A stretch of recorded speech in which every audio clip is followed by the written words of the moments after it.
Eh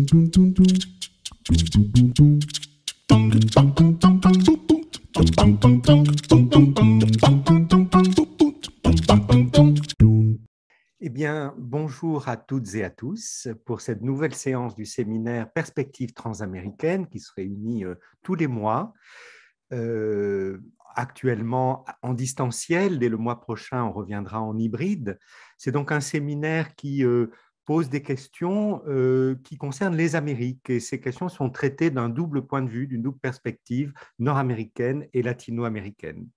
C'est une caractéristique de la plupart des actions soutenues par l'Institut des Amériques, en tout cas au niveau national comme celle-ci, et par exemple de la revue IDEAS, Ideas, Idées d'Amérique, que vous lisez tous déjà, j'en suis sûr, ou bien que vous avez envie de découvrir sur des thématiques communes. Donc il y a tout récemment qui est sorti un numéro sur les frontières. Et aujourd'hui, nous allons parler d'un numéro sur les villes dans les Amériques. Je laisserai les coordinatrices de ce numéro le présenter et présenter les intervenants d'aujourd'hui. Voilà, je dirais aussi que cette conjonction entre, d'une part, le séminaire Perspectives transaméricaines, qui est co-organisé par l'Institut des Amériques et l'École normale supérieure à Paris, et la revue IDEAS, eh bien, ça fait partie des synergies de nos actions scientifiques. De même, il y aura une séance d'ici quelques mois sur les publications papier de l'Institut des Amériques. Donc, sans plus tarder, j'ai le plaisir aujourd'hui d'accueillir et de présenter d'abord Cynthia Gora-Gobin, qui est enseignant-chercheur à l'Université Sorbonne Nouvelle, géographe, membre du laboratoire CREDA, le Centre de recherche et de documentation des Amériques. Les recherches de Cynthia portent principalement sur les villes nord-américaines. Elles sont centrées sur les transformations spatiales et culturelles de la ville en relation avec la mondialisation et la globalisation. D'ailleurs, Cynthia Gora-Gobin, qui a longtemps été membre du conseil scientifique de l'IDEA, a coordonné les 2 éditions du dictionnaire critique de la mondialisation chez Armand Collin. Et puis, comme binôme de Cynthia Gora-Gobin, Diana Burgos-Binia, qui est professeure en études latino-américaines à l'Université Paris-Nanterre, membre du laboratoire CRIA, responsable du GRECUN, le groupe État, Culture, Nation dans le monde ibéro-américain. Diana travaille principalement sur les villes sud-américaines et ses recherches s'articulent autour de 3 axes, la démocratie participative, les réseaux de villes et les politiques culturelles et patrimoniales locales. Elle intervient aujourd'hui en tant que chercheur, mais je voudrais signaler qu'elle est désormais, depuis quelques jours, la secrétaire générale de l'Institut des Amériques. Je vous souhaite donc une excellente soirée et je leur cède la parole. Merci beaucoup Paul-Henri pour cette introduction. Bonsoir à toutes et à tous. J'espère que vous m'entendez bien, que tout est OK. Alors voilà, je voudrais tout d'abord dire que je suis très heureuse de présenter cette séance de perspectives transaméricaines ce soir sur Villes et Cultures avec Cynthia Gora-Gobin. Et avant de commencer, et avant de vous présenter les intervenants, et ce que nous allons dire ce soir, je voudrais simplement dire quelques mots sur le contexte dans lequel s'intègre cette séance, puisque en fait le travail que nous allons vous présenter ce soir, c'est le prolongement de recherches que nous menons déjà depuis 3 ans, je crois, avec Cynthia, depuis 2019, sur la place de la culture dans les villes américaines du Nord et du Sud. Et c'est un travail qu'on avait commencé lors du premier congrès de l'Institut des Amériques en 2019 avec des ateliers sur les villes américaines, sur politique et pratiques culturelles. Donc la culture vue à la fois depuis les politiques et depuis les pratiques. Et ce travail qu'on avait mené en atelier avait été prolongé ensuite par la publication, comme l'a dit Paul-Henri tout à l'heure, d'un numéro spécial dans la revue IDEAS, qui est la revue de l'Institut des Amériques, C'était en mars dernier, il me semble, le numéro 17 qui est en ligne. Et si ces thématiques vous intéressent, vous pouvez bien évidemment accéder à tous ces articles qui présentent des cas d'études de plusieurs villes latino-américaines, états-uniennes, canadiennes. Donc, il y avait là un large choix de cas d'études.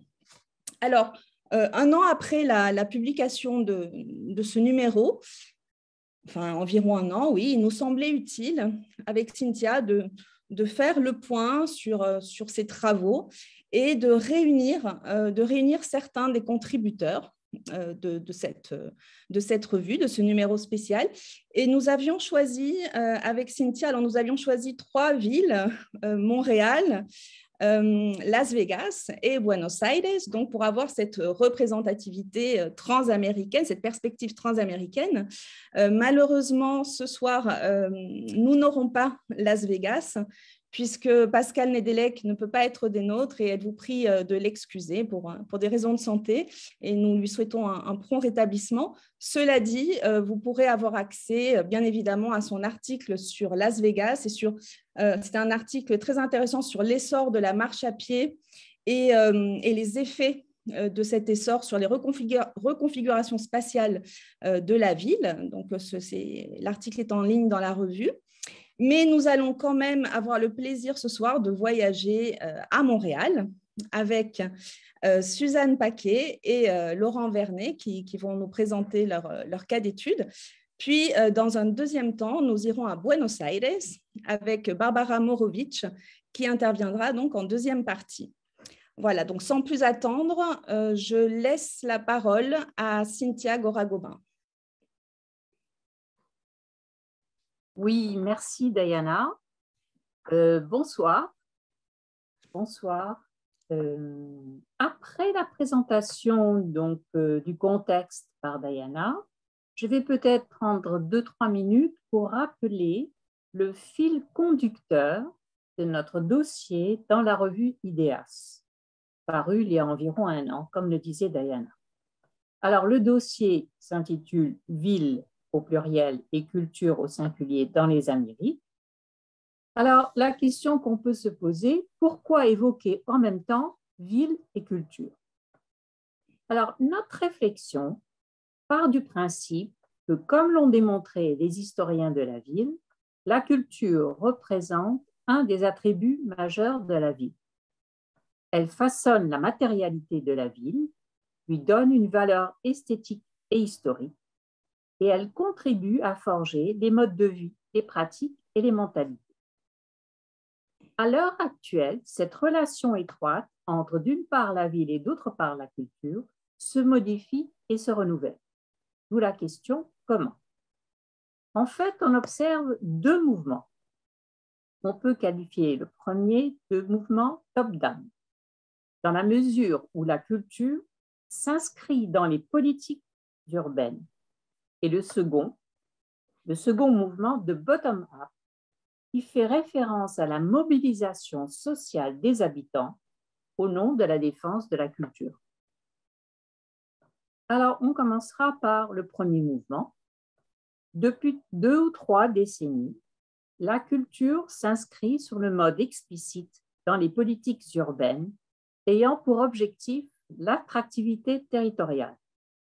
En effet, dans un monde de flux, une expression utilisée pour parler de la mondialisation, les élus mènent des politiques visant à attirer les touristes et les classes créatives. Expression utilisée à la suite de Richard Florida.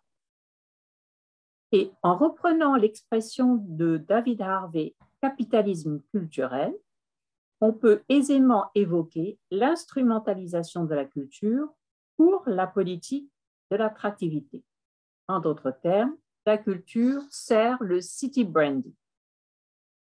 Le second mouvement, qualifié de bottom-up, est plus difficile à cerner, dans la mesure où il s'inscrit dans les pratiques culturelles des habitants. Dans ce cas, la culture est perçue comme un outil de transformation et d'empowerment aux mains des habitants. La culture participe ici du droit à la ville, l'expression choisie par le philosophe Henri Lefebvre et utilisé actuellement par la géographie sociale et radicale pour évoquer les mobilisations sociales ou encore la participation des habitants à la construction d'un récit identitaire. La culture contribuerait en quelque sorte au renouvellement des démocraties au niveau local. Ce sont ces deux mouvements, top-down, bottom-up, de la relation entre ville et culture qui seront discutés aujourd'hui dans le cadre du séminaire Perspectives transaméricaines qui nous permettra d'avoir une discussion croisée. On commencera par Montréal, comme l'a dit Diana, et je vais présenter les deux intervenants. Alors, Suzanne Paquet est professeure titulaire au département d'Histoire de l'art et d'études cinématographiques de l'Université de Montréal. Ses principaux domaines d'enseignement et de recherche sont les études photographiques et la sociologie de l'art. Avec son groupe de recherche Art et Site, elle s'intéresse à la circulation des images, à l'inscription de certains types d'art dans la production de l'espace contemporain, à la réciprocité entre espace public concret et numérique. Ces textes ont été publiés dans différents ouvrages collectifs et dans des revues spécialisées comme les Cahiers de géographie du Québec, Drakkar, Photo Researcher, la Nouvelle Revue d'esthétique, Capture, Intermédialité et Sens public. Elle a publié en 2009 Le paysage façonné, les territoires post-industriels, l'art et l'usage. Et elle a également dirigé des ouvrages collectifs et dossiers thématiques de revue, dont en 2020, Cartographies actuelles avec Christina Contandreopoulos pour la revue Capture. Maintenant, Laurent Vernet. Alors, Laurent Vernet est historien de l'art et urbanologue. Il est directeur du Centre d'exposition de l'Université de Montréal. Ses recherches abordent les modes de production et de réception des œuvres d'art qui se trouvent dans les espaces publics urbains. De 2009 à 2018, il a travaillé au Bureau d'art public de la ville de Montréal, où il a, entre autres, occupé le poste de commissaire. Il a co-dirigé l'ouvrage collectif L'illusion postmoderne, point d'interrogation, réflexion sur l'évanescence d'un concept en art visuel, publié chez Varia en 2021. Voilà, merci beaucoup d'être présents parmi nous. La parole est à Suzanne Paquet et à Laurent Vernet. Merci Cynthia de cette présentation. Chers collègues, bonjour. Merci de cette invitation à échanger entre nous sur le terme ville et culture, mais aussi cette invitation à vous présenter, à échanger sur cette recherche qu'on a terminée en 2021 autour d'une œuvre d'art public controversée. Et donc, Suzanne et moi nous intéressons tous deux au public, de l'art public. Suzanne les suit dans les espaces numériques, tandis que moi, je les ai longtemps observés in situ. Et la particularité de l'article que nous vous présentons aujourd'hui est de se pencher sur, en fait, la manière dont les publics sont conçus, sont représentés, et ce, lors de la gestation ou de la naissance d'une œuvre publique, à savoir lors de son processus de commande, puis de sa réception médiatique. Donc, pour entrer dans le vif du sujet, nous allons nous diriger à Montréal-Nord, un arrondissement qui se trouve en fait à proximité, en bordure de la rivière des Prairies, qui sépare l'île de Montréal au nord de l'île de Laval. Le centre-ville de Montréal se trouve ici, c'est l'arrondissement de Ville-Marie qui est au sud de l'île. Et donc, si on y va en vue rapprochée, l'arrondissement de Montréal-Nord, on voit bien la rivière des Prairies ici, est rattaché à Laval par ce pont qui est tout juste à l'entrée de Leduc dont nous vous présentons, donc le pont P9 qui devient alors une entrée de ville quand on arrive de Laval vers Montréal, ou c'est aussi un point de sortie quand on passe de Montréal vers Laval. Et donc, comme je le vous disais, l'œuvre dont nous allons vous parler est au carrefour des boulevards Henri Bourassa et P9, qui sont exactement à la sortie du pont P9 quand on arrive à Montréal-Nord. Alors, et l'œuvre en question, c'est La Vélocité des lieux de BGL. BGL, c'est un collectif formé de Jasmin Bilodeau, Sébastien Giguère et Nicolas Laverdière. Un feu collectif qui a annoncé sa séparation à la fin de 2021. Collectif qui a bénéficié aussi d'une reconnaissance des pairs, grande reconnaissance puisqu'ils ont entre autres représenté le Canada à la Biennale de Venise en 2015, année d'ailleurs où la Vélocité a été créée. L'œuvre multiplie les références, c'est autant une évocation des grandes roues que l'on trouve dans les parcs d'amusement qu'une évocation des jeux de mécano, qu'une citation de la fameuse roue de bicyclette de Marcel Duchamp. C'est une grande roue qui ne tourne pas, c'est une sculpture. C'est un commentaire que les citoyens ont souvent répété au cours de la vie de cette œuvre, cette grande roue qui ne tourne pas, qui est formée de 5 silhouettes d'autobus qui sont à l'image des véhicules de la flotte actuelle de la STM, la Société de transport de Montréal. Et donc, de la sorte, l'œuvre évoque l'effervescence que l'on retrouve dans ce carrefour. Et donc, cette œuvre a été commandée dans le cadre d'un concours d'art public, lui-même organisé dans le cadre d'un réaménagement d'un carrefour beaucoup plus grand en question. Vous avez ici des photos qui vous montrent le carrefour avant les travaux. Donc, on voit bien ce viaduc routier important qui était là. Et en bas, ce sont des photos des travaux eux-mêmes. Donc, démolition d'un échangeur routier en vue de la création d'un carrefour urbain où se croisent de grands boulevards. Ce sont des travaux qui ont coûté près de 54 millions de dollars, tandis que le budget réservé à l'œuvre était de 1,1 million de dollars.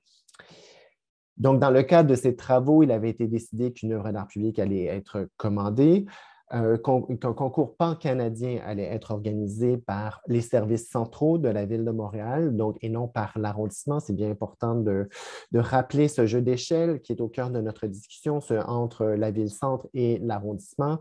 Concours pan-canadien, c'est important de le noter puisque habituellement, la Ville de Montréal réserve ses concours aux artistes de la province du Québec. Et donc, si on en vient à cette question des publics, je dois d'abord un peu anticiper sur la deuxième partie de notre présentation en disant que l'œuvre va susciter une controverse dans l'espace médiatique et que notre article part de l'hypothèse d'un possible conflit d'échelle entre l'œuvre monumentale d'échelle métropolitaine qui a coûté 1,1 million de dollars et la réalité des citoyens de l'arrondissement, de l'autre côté, qui est largement défavorisée. Et l'élaboration d'un tel concours d'art public s'appuie certes sur les contraintes d'un grand projet urbain qu'on peut imaginer, mais aussi sur les politiques culturelles qui sont en place, qui orientent les actions des services culturels responsables de tels concours. Donc, nous avons étudié 3 politiques culturelles en vigueur lors du concours d'art public, à savoir de gauche à droite, Montréal Métropole culturelle, qui était la politique de développement culturel de la Ville de Montréal entre 2005 et 2015, le plan d'action 2007-2017 de Montréal Métropole culturelle. Et donc, ces 2 politiques, clairement, d'après leur titre, nous permettent de constater les ambitions de la métropole en matière de rayonnement international à cette époque, ce que Cynthia évoquait avec ce mouvement top-down dans la manière de mettre en œuvre la culture. Et donc, à droite, on ajoute le cadre d'intervention en art public de la Ville de 2010, cadre qui a toujours cours aujourd'hui. Ce sont 3 politiques qui sont portées par les services centraux de la Ville de Montréal, donc qui ont pris en charge ce projet. Et on s'est intéressé à la manière dont les publics sont conçus par l'administration publique à cette époque. Comment est-ce qu'on pense les destinataires de l'art public aux services centraux, pour le dire autrement. Et de ces 3 documents se dégage ce que nous aurons nommé de manière générale comme étant la double destination de l'art public, à savoir que les œuvres d'art public sont à la fois destinées à un public de Montréalais et d'autre part un public touristique. Donc, les publics des œuvres d'art public sont présentés de manière floue, j'aurais dû dire ouverte, mais je dirais floue aujourd'hui entre nous, alors que l'on insiste plutôt sur le fait que les œuvres s'adressent à la fois aux citoyens du quartier, ce qu'on dira des destinataires internes, et à d'autres qui lui sont extérieurs, des destinataires externes. On peut donc lire, par exemple, dans ces documents que l'art public rend accessible la culture au quotidien tout en étant un atout dans la quête stratégique de rayonnement international de Montréal. Donc, de grandes ambitions. Pour maintenant parler du concours lui-même, notre analyse a porté sur ce concours, sur la manière dont sont pensés les publics dans la commande. Et on retrouve donc, en continuité avec les politiques culturelles, dans le texte de la commande, ce même vocabulaire donc, de destination interne et externe. On cherche une œuvre de fonction métropolitaine, d'entrée de ville. On s'adresse aux gens qui entrent et qui sortent de Montréal, mais qui va aussi participer à la qualité de vie des citoyens. Donc, on espère s'intéresser aussi, s'adresser plutôt aux citoyens du quartier. Et donc, dans le document de concours, on transpose ce vocabulaire à l'échelle du site, du carrefour, et on constate que ces publics supposés sont conçus à la fois dans la distance, donc en regard de la séquence d'entrée de ville, l'œuvre doit être vue de loin, mais aussi en regard de la proximité, on parlera des usages du site où se trouve l'œuvre. Mais une des conclusions que l'on tire, c'est que le document de concours insiste plus sur les destinataires externes, sur les publics qui aperçoivent l'œuvre dans la distance, qui entrent et sortent de la ville. Et le vocabulaire dans le document est sans équivoque à cet égard. On parle d'une œuvre de grande envergure, d'une signature visuelle puissante, d'un budget exceptionnel, d'un repère visuel fort. Et donc, l'œuvre vise, nous dit-on, aussi les publics de proximité. Suzanne nous en parlera dans quelques instants. Donc, des publics qui évoluent dans ce site, qui le traversent, qui attendent l'autobus, etc. Et donc, pour vous présenter la réponse des artistes par rapport à ce projet, l'œuvre incarne cette idée de la distance et de la proximité dans la réponse des artistes, dans la formalisation du projet, à savoir qu'il s'agit d'une œuvre monumentale que l'on voit de loin, mais qui doit être vue de près si on veut être capable d'en saisir les détails, étant donné qu'il y a plusieurs petits détails comme des bancs d'autobus qui ne peuvent être aperçus quand on passe en auto. Je passerai la parole à ma co-autrice. Merci, Laurent. Vous m'entendez bien? Donc, pour parler brièvement du site lui-même où est implantée l'œuvre, elle se trouve dans un îlot triangulaire qui est bordé d'aires d'attente destinées aux usagers du réseau. Donc, il y a des abribus, il y a des bancs. L'intérieur de cet espace est composé d'aires végétales traversées par des allées minérales. On les voit assez bien sur sur les deux diapos. Un grand passage sous l'œuvre permet de s'en approcher pour la voir dans des sous, tandis que ces 8 jambes se trouvent dans des lits de plantation. Oui, bien, je vais reprendre la balle au bon. Donc, elle nous parlait on voit bien le site en fait en plongée grâce à un drone, et on voit bien aussi qu'il s'agit d'un carrefour de transport collectif. Donc, il y a une voie réservée aux autobus qui nous amène vers Laval, vers la ville de Laval, donc qui traverse le pont que j'évoquais plus tôt. Et donc, en fait, l'expérience du site est vraiment caractérisée par ce tumulte urbain, par ce grand transport routier. Il y a plusieurs camions de transport qui y passent, etc. C'est un nœud de transport collectif. Cela pour dire que, en fait, à l'échelle du piéton, c'est une expérience qui est beaucoup plus...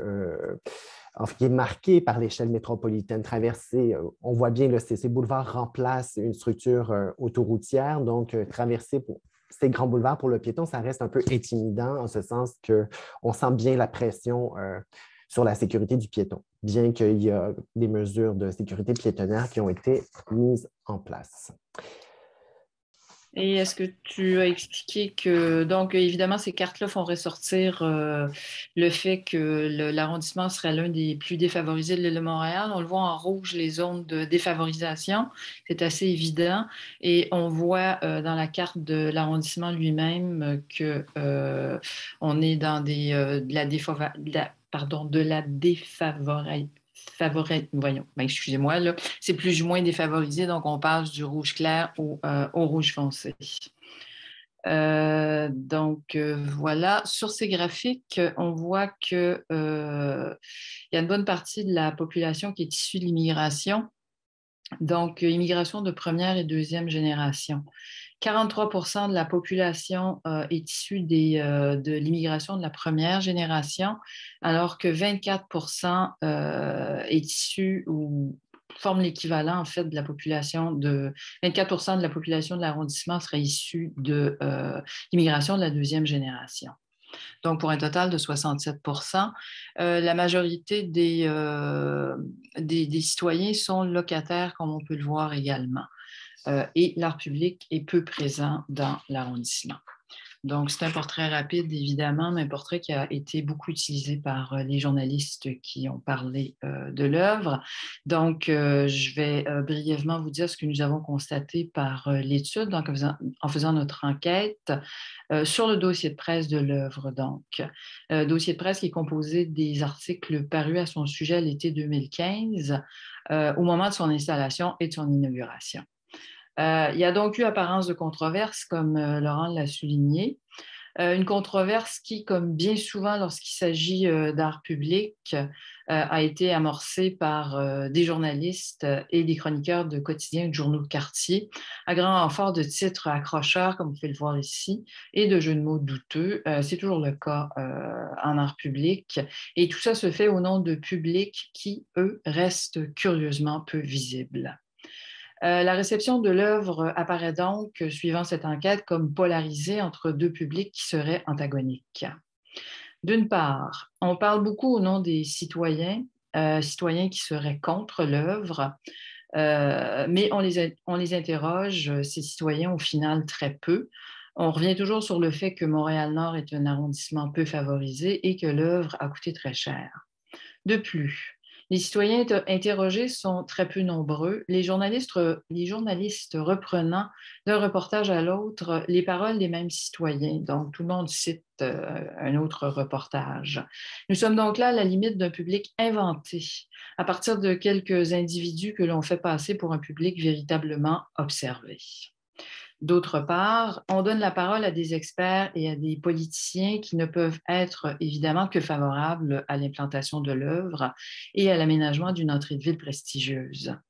La plupart affirment que les citoyens ont droit à l'art contemporain et qu'il s'agit là de démocratisation de l'art, reprenant le discours que l'on trouve dans les politiques culturelles dont Laurent a fait état. Notre enquête, donc, a corroboré en grande partie l'hypothèse d'un conflit d'échelle que la controverse médiatique laissait présager. Mais, comme le montre Will Prosper dans son article de blog du défunt Huffington Post, pour qu'un public de proximité puisse véritablement profiter de l'œuvre, il faudrait que les citoyens et les citoyennes puissent se l'approprier à leur façon. Il faut encourager la pratique et l'expérience de l'art afin que s'ouvre le débat et ainsi permettre une meilleure compréhension des enjeux de l'art public. Il importe donc de donner à ces publics les outils nécessaires et je te repasse la parole, Laurent. Bien, merci Suzanne. En fait, c'est en guise de conclusion, je voulais évoquer cet outil de médiation culturelle que j'ai réalisé en fait pour l'arrondissement de Montréal-Nord. Il est en cours de production, donc c'est vraiment une primeur de vous le présenter aujourd'hui. Et donc, comme on l'évoquait plus tôt, la médiation culturelle est prise en charge par l'arrondissement et non par les services centraux. Et donc, ce qui nécessite du temps, ne serait-ce que pour sécuriser des budgets qu'ils n'ont pas. Et donc, l'outil que nous avons produit, c'est un dépliant, en fait, qui permet de partir à la découverte de l'art public sur l'arrondissement de Montréal-Nord, tout propriétaire confondu, donc à la fois les écoles, les propriétaires privés, la Ville de Montréal, mais aussi tout style confondu, donc sans distinction par rapport à un projet qui serait d'un artiste professionnel versus un projet communautaire, des murales, des installations, toutes les œuvres font l'objet d'un traitement égal. Et donc, elles sont toutes présentées avec le même nombre de mots, le même type d'image, etc.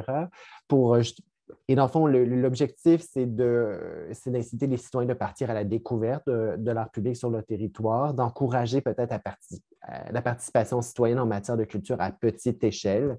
Et donc, l'approche d'écriture a été très, j'ai envie de dire, une écriture simple, c'est-à-dire on s'adresse au public le plus large possible sans niveler vers le bas, mais en décrivant les choses, mais surtout en misant sur l'interprétation, donc en donnant des pistes pour que les citoyens expérimentent les lieux, expérimentent les œuvres et puissent avoir leur propre réflexion sur les œuvres d'art public. Voilà, merci.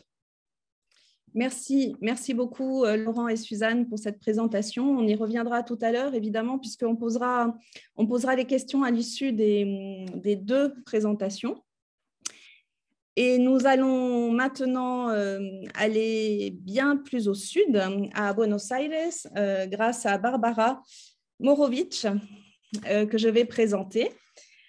Alors, bonsoir Barbara. Barbara est maîtresse de conférences HDR en anthropologie à l'École nationale supérieure d'architecture de Strasbourg.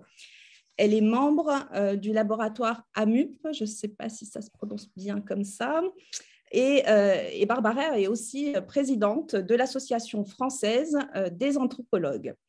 Alors, en ce qui concerne ses recherches, Barbara est progressivement passée d'une anthropologie des mouvements religieux au Kenya à celle des émergences sociales et des transformations socio-spatiales dans les quartiers populaires induites par les changements urbains. Et elle a notamment travaillé sur les cas de Strasbourg, de Buenos Aires, puisque c'est le cas qu'elle va nous présenter ce soir, et également de Johannesburg. Je voudrais aussi dire qu'elle a fondé une association dont elle nous parlera peut-être, une association appelée Horizon, pour mener un travail de terrain dans un quartier stigmatisé de Strasbourg. Je laisse désormais la parole à Barbara, qui a une dizaine de minutes pour vous présenter son cas Buenos Aires. Merci beaucoup. Je voulais vous remercier pour cette invitation qui me permet d'ouvrir justement un cas que j'ai pu étudier et sur lequel aussi je peux mener des workshops avec des étudiants. Et donc, je ne pourrais pas m'attarder, mais éventuellement, on pourra en parler dans la discussion de cette méthodologie interdisciplinaire ou plutôt transdisciplinaire. Alors, je vais donc partager mon écran. Je vais donc parler de culture et changement urbain dans les quartiers sud de Buenos Aires en Argentine et je vais vous donc décrire des arènes ambiguës.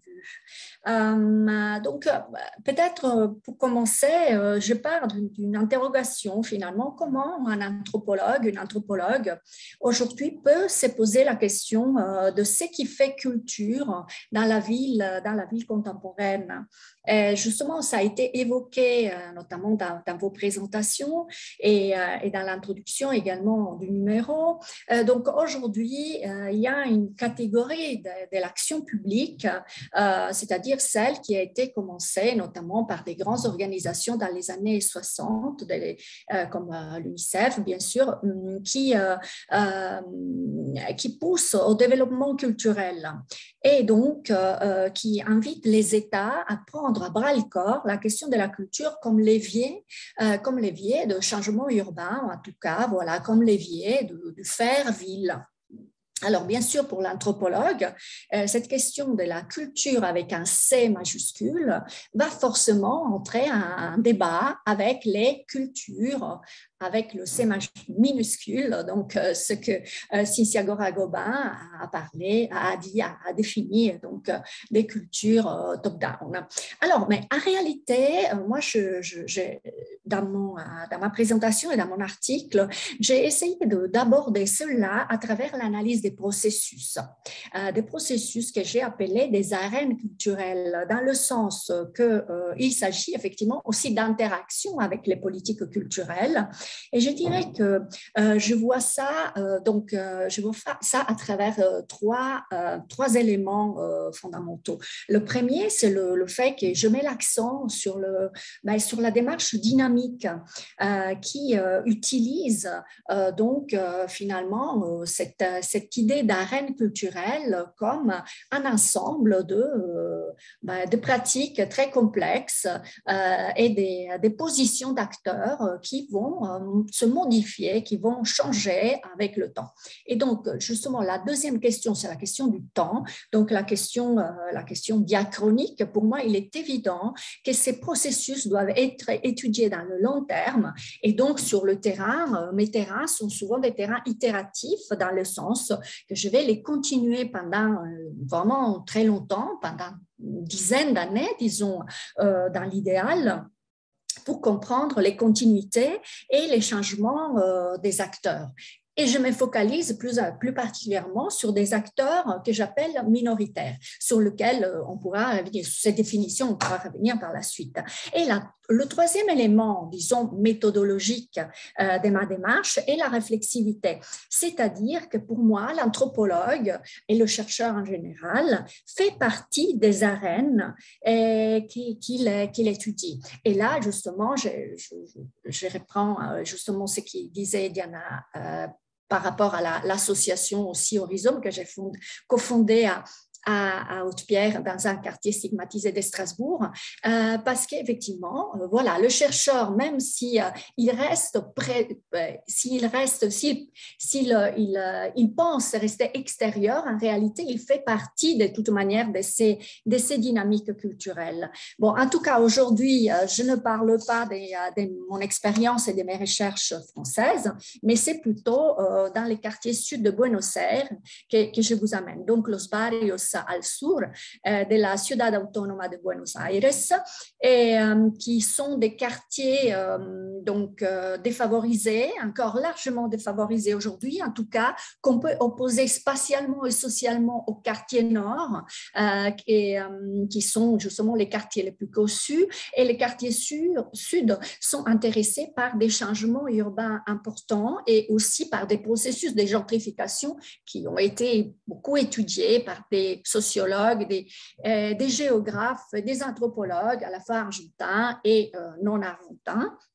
Et donc, des processus de gentrification qui vont provoquer dans les quartiers sud, notamment le déplacement des populations les plus défavorisées. Alors,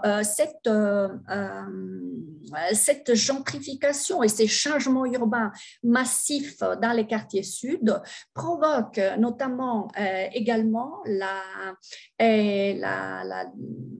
la création, a provoqué la création de districts créatifs.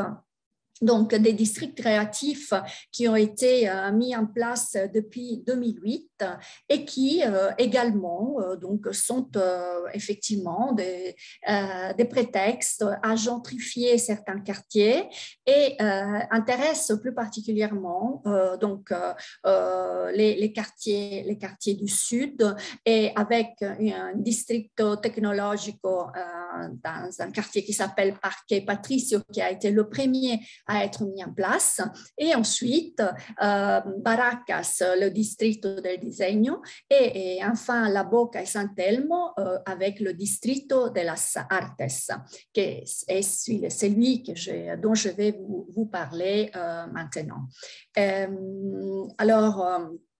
Donc, ces différentes politiques urbaines, bien sûr, sont accompagnées également par un discours lié au multiculturalisme et à la diversité culturelle à Buenos Aires. Vous savez peut-être que Buenos Aires, en tout cas, c'est une ville extrêmement multiculturelle, intéressée par des migrations européennes à partir du 19e siècle, mais qui aujourd'hui est intéressée aussi par des mutations des populations, aussi avec l'arrivée de diverses populations d'Amérique latine.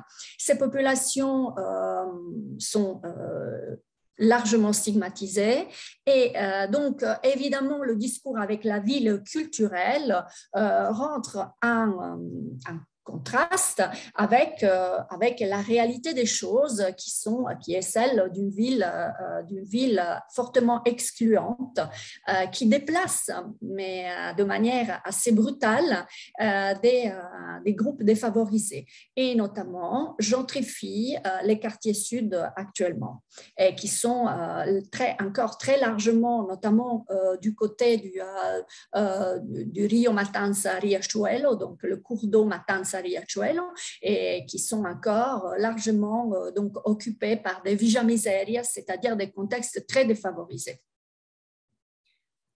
Alors, concernant concernant les arènes culturelles dont je vais vous parler, voilà, elles intéressent 3 quartiers de la ville de Buenos Aires, le quartier de San Telmo, le quartier de La Boca et également donc les quartiers Villa Lugano avec le barrio Piedrabuena. Ce sont donc des arènes culturelles dans le sens mis en avant par Olivier Desardins, des espaces de relations, des espaces de confrontation à partir des enjeux des acteurs.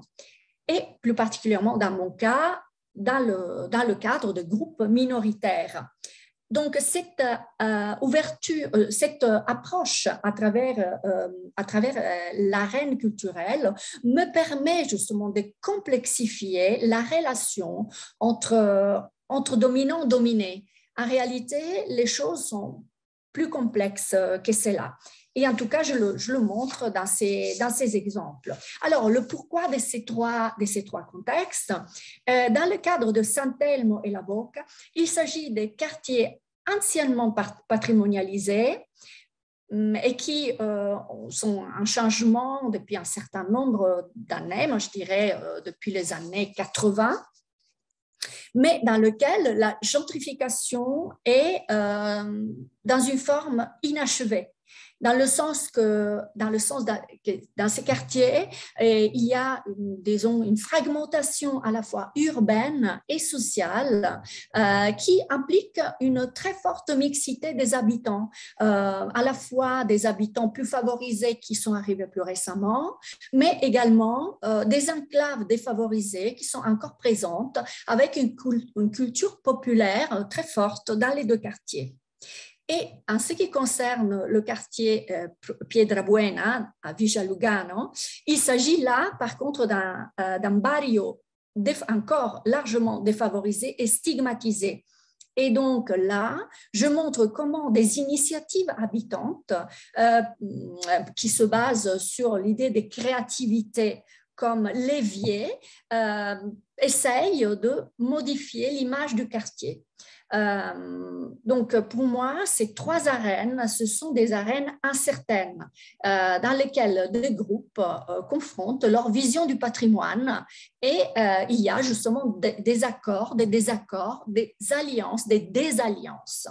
Alors, dans le cas de Saint-Elme, je voulais montrer 2 exemples. Le premier, c'est l'exemple du Padelai, donc le Patronato della Infancia, qui était justement un centre pour des orphelins et qui avait été donc destiné à la démolition jusqu'à quand, donc finalement, tout un mouvement a permis sa sécurisation, mais ce processus a duré un certain nombre d'années, une vingtaine d'années, pendant lequel le Padelai a été occupé à plusieurs reprises par des populations migrantes défavorisées en cherche de logement. C'était des personnes donc, qui avaient été expulsées et qui ont occupé ce bâtiment patrimonial pour y fonder un groupe communautaire, donc un groupe qui à la recherche d'une stabilisation quant au logement. Et donc là, on a aussi des associations qui deviennent des acteurs de patrimonialisation, c'est-à-dire qu'à travers cette occupation, on met l'accent sur cet édifice qui finalement a un processus de patrimonialisation. Aujourd'hui, le Padelai est devenu effectivement le lieu de la ville, de la municipalité. Mais il y a eu un entre-deux extrêmement long d'une vingtaine d'années, dans lequel il y a eu l'occupation. Après, il est passé à être un centre culturel espagnol pendant une dizaine d'années, avec des expositions d'art urbain, comme celle Sinvergüenza que je montre. Mais finalement, même à travers ce passage, à travers la culture, il n'y a pas eu une mise en avant des groupes défavorisés. Donc, les groupes défavorisés, dans ce processus, ont été très, très présents, ont fondé beaucoup d'activités au sein de cet édifice, mais ont été finalement complètement effacés. Leur mémoire a été complètement effacée et n'a pas réussi à devenir patrimoine. Dans le deuxième cas de Saint-Elme, je mets l'accent sur des controverses dans un marché populaire qui s'appelle donc la Feria artisanale de la Calle Defensa. Et il s'agit d'une controverse entre deux associations qui sont actives dans cette artère très importante du quartier de Saint-Elme et qui finalement ont une position différente par rapport à la gentrification du quartier.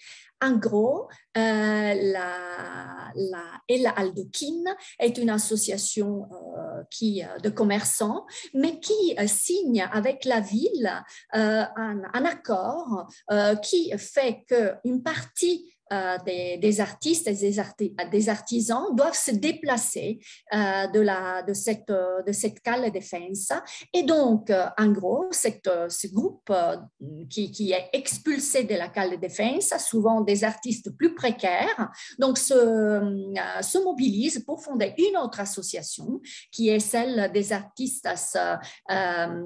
Artesanos Unidos et qui se battent pour un art populaire, un art donc à destination justement de la patrimonialisation de cette feria, mais identifiant cette feria dans un art populaire contre la gentrification de ce quartier. Et dans le quartier de la Bocca, il y a aussi des controverses, et des controverses depuis que la ville de Buenos Aires a décrété le quartier de la Bocca comme distrito de las Artes, et donc a provoqué, a impulsé une gentrification du fait que le district des arts, finalement, va s'adresser surtout à des artistes extérieurs. Et donc, il y a eu des logements de populations défavorisées, mais aussi des manifestations pour la défense, là aussi, d'un art populaire qu'on va opposer à un art élitiste. Alors, dans la Bocca, la question de l'art est particulièrement intéressante parce qu'en effet, la Bocca, c'est un quartier qui a une identité artistique populaire extrêmement forte. Et depuis les années 20, 30, quand il y a eu un artiste historique et très important, Benito Quinquela Martín, qui a commencé à patrimonialiser les façades des maisons et a impulsé finalement un changement d'image de ce quartier, qui était un quartier très malfamé, très défavorisé, et qui a bien sûr ouvert un peu la route aussi à la touristification de ce lieu. Et donc, cette ambiguïté entre des artistes présents sur place et qui insistent pour un art populaire et la ville qui pousse vers la gentrification et également vers des artistes plus contemporains et aussi, bien sûr, plus favorisés, est présente depuis un certain temps. Parce que même les artistes contestataires aujourd'hui, on va finalement les retrouver aussi parfois dans les fondations les plus nouvelles, comme la fondation Proa. En tout cas, on assiste au sein du quartier clairement à la mise en place de certains bâtiments signes, comme la Usina dell'Arte, qui sont finalement fermés à l'usage du quartier et qui mettent en place des manifestations qui ne sont pas en lien avec le quartier. Et venons donc au dernier exemple. Il s'agit du barrio Piedrabuena et du galpon Piedrabuenarte. Et là, du coup, la question est vraiment celle de mettre l'accent sur ces acteurs engagés et minoritaires qui impulsent une nouvelle tradition artistique au sein de ce quartier très défavorisé. Et sans aucune intervention, sans aucune impulsion par rapport aux politiques publiques. Donc, c'est vraiment des initiatives habitantes. Et donc, ce quartier est un quartier qui nous montre comment l'art peut servir à des groupes minoritaires pour finalement des formes de politique d'éloignement des stigmates et des formes de résistance vis-à-vis de la stigmatisation. Et comment finalement ces acteurs s'ouvrent à la fois aux habitants, mais également, et ça c'est toute l'ambiguïté de ces types d'arènes culturelles, ils s'ouvrent aussi à l'extérieur pour impulser aussi des dynamiques avec des musées, avec des différentes institutions, afin de faire connaître leur action et finalement ouvrir aussi à des dynamiques touristiques. Donc, comment, en inversant finalement le regard à travers la culture, on court le risque d'ouvrir à des instrumentalisations. Bon, ceci est tout à fait quelque chose d'assumé de la part des acteurs donc du Galpon Pietra Buenarte. Donc voilà, ce galpon ouvre aussi, je voulais aussi revenir avec quelques mots sur la question donc, du Covid, parce que j'étais en contact rapide, bien sûr, avec certains acteurs qui m'ont donné quelques informations. En effet, au Galpon, ils ont continué à faire des actions vis-à-vis des habitants et ils sont en train d'ailleurs de monter aussi un marché qui concerne l'idée d'une possible touristification du quartier. Voilà, donc la question du tourisme est ambiguë et traverse toutes ces arènes que je vous ai présentées. Merci. Merci beaucoup Barbara pour cette présentation de ces quartiers de Buenos Aires. Merci à vous trois pour ces présentations qui, je trouve, dialoguent bien entre elles, puisque elles nous montrent tout d'abord que la culture est loin de faire consensus et qu'elle donne lieu à des controverses. Vous l'avez bien montré dans les deux cas. Et je pense qu'on y reviendra dans le débat. En tout cas, ce que je vois, avant de laisser la parole au public, aux questions, mais je vais en poser aussi, je vois là deux dynamiques culturelles assez distinctes, même s'il y a des points communs dans ces deux métropoles, puisqu'il s'agit de deux métropoles. Donc, dans le cas de Montréal, si j'ai bien compris, on a un projet culturel descendant, finalement, qui semble avoir raté le rendez-vous avec son public. On pourrait parler d'un rendez-vous manqué peut-être. Là, vous y reviendrez peut-être. Et à Buenos Aires, des dynamiques plus complexes, en tout cas plus explicitement conflictuelles, qui impliquent divers acteurs avec des stratégies diverses, des intérêts divers. Donc, j'ai une première question ici. Enfin, j'en ai plusieurs, mais je vais d'abord poser une première question. Donc, Montréal et Buenos Aires sont deux métropoles qui cherchent un rayonnement international. Donc, la culture, dans ses dimensions les plus variées, elle est considérée donc ici comme un facteur d'attractivité, avec le contraste dont vous parliez, vous en avez parlé tous les trois, entre ce discours culturel élitiste et une réalité sociale qui en est assez loin, avec des populations marquées par la précarité, dans des quartiers extrêmement défavorisés. Alors, une première question ici, est-ce que quelle place, je parle du discours officiel, quelle place est réservée aux habitants dans les discours culturels des autorités que vous avez pu pu étudier, est-ce qu'il y a dans les cas que vous avez étudiés la prise en compte de la culture comme finalement un élément qui peut améliorer la vie des gens, la vie quotidienne des gens, ou est-ce que le discours officiel met en avant la culture comme une image de marque, comme un facteur d'attractivité économique pour ces métropoles qui assument de vouloir rayonner internationalement? Et est-ce que finalement, cette dimension d'amélioration de la vie quotidienne, du bien vivre dans la ville, elle ne serait pas finalement complètement délaissée par les autorités et prise en charge par d'autres acteurs que les autorités locales? Voilà, je vous laisse répondre à ces questions.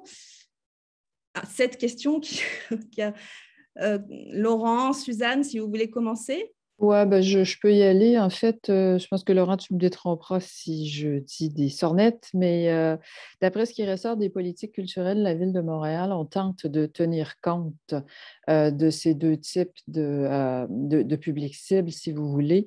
Il y a beaucoup question d'intégration de l'art public, de la culture à la vie quotidienne dans les arrondissements et dans l'ensemble de la ville, mais on ne perd jamais de vue l'aspect attractivité. Donc, puis ça tout à fait dans la ligne de ces fameuses villes créatives là, où l'art et la culture vont attirer des voyageurs, bien sûr, mais aussi des travailleurs et divers types de populations, si vous voulez.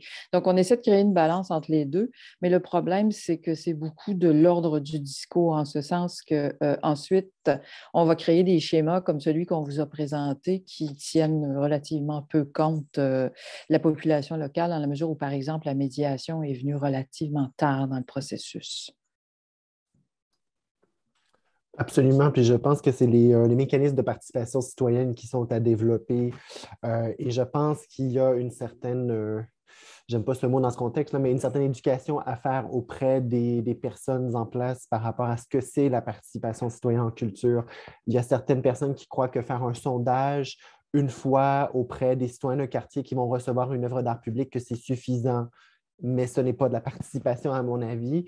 Il faut certes sonder, mais revenir, présenter, discuter. C'est des processus longs qui coûtent cher, pour lesquels il n'y a jamais de somme dans les budgets de la ville, parce que, bon, il y a de l'argent d'investissement donc pour faire les œuvres, mais de l'argent de fonctionnement pour faire ce qui est mou, hein, pour aller rencontrer les gens, bien, il n'y en a pas. Puis je ne sais pas il y a peut-être aussi une perspective historique à prendre par rapport aux différentes administrations municipales qu'il y aura eu à Montréal. On a eu des maires très tournés vers l'international au moment de ces politiques qu'on a évoquées, là. Je pense à Denis Coderre, entre autres. Maintenant, on a une administration municipale beaucoup plus tournée vers la participation citoyenne, mais je pense qu'il reste que la culture ne fait tout. On ne se rend pas à la culture en participation citoyenne. On s'intéresse à la qualité de vie, à l'agriculture urbaine, au transport, au partage de la rue, mais la culture est le maillon faible, en fait, de cette chaîne. En fait, la culture reste beaucoup du côté précisément de l'attractivité touristique et ainsi de suite. D'ailleurs, je voudrais faire remarquer une autre similitude entre Montréal et Buenos Aires que j'ai trouvé assez amusante à la lecture du texte de Barbara et à vous écouter, Barbara. Ces fameux districts créatifs ou culturels, il y a la même chose à Montréal. On a la cité du multimédia, on a le quartier des spectacles qui voisine avec le quartier latin et des quartiers historiques. Donc, c'est assez amusant, cette tentative de créer de l'attractivité par ces quartiers.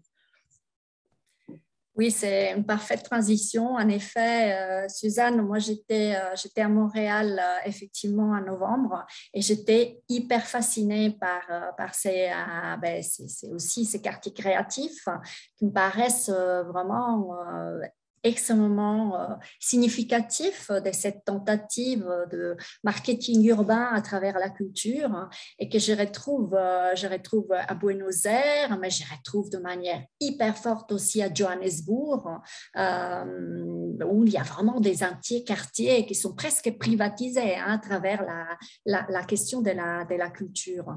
Et donc, pour répondre à la question de Diana, moi, je dirais que j'aurais envie de répondre d'abord d'abord avec, cette phrase de Maria Carman, la trampa de la culture. Donc, comment la culture, finalement, va nous tromper. C'est effectivement en étudiant le quartier Abasto qu'elle étudie finalement une gentrification qui va prendre forme de la culture à travers un énorme centre commercial, notamment, qui vient prendre la place d'un marché populaire. Et ce qui est intéressant, par contre, dans la ville de Buenos Aires, c'est que tous ces phénomènes, effectivement, sont inachevés pour les questions, justement, d'acteurs qui s'opposent ou bien de politiques néolibérales qui n'arrivent pas vraiment à aller jusqu'au bout des projets de gentrification. Mais finalement, il y a quand même des conflits, des engagements qui permettent le fait que finalement cette gentrification n'est jamais totale. Alors c'est intéressant parce que la culture, justement, est appropriée complètement dans un autre sens par ces groupes dont j'ai essayé de parler aujourd'hui, donc des groupes qui ne font pas de la participation citoyenne, mais sont des véritables groupes de pression.